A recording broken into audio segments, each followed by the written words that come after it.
কেউ যদি মুসলমানদের উপর আঘাত করতে আসে, কেউ যদি ইসলামের উপর হামলা করতে আসে, এখন আর সেই হাত নিরাপদে ফিরিয়ে দেওয়া হবে না।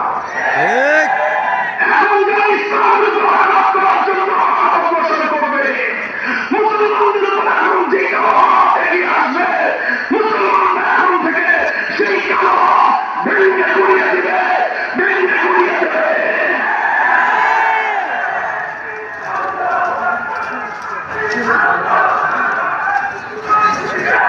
আজ যারা মুসলমানদের খুনি, বাংলাদেশের ইতিহাসের বর্বরতম খুনি, ফ্যাসিবাদী স্বৈরাচারী, আলেমাদের খুনি, ছাত্র জনতার খুনি, নারী পুরুষের খুনির বিরুদ্ধে ফাঁসির রায় রেখে যাদের অন্তরের মধ্যে দয়া কান্না উঠে, তারা সবচেয়ে বড় প্রসন্ন এবং বর্বর।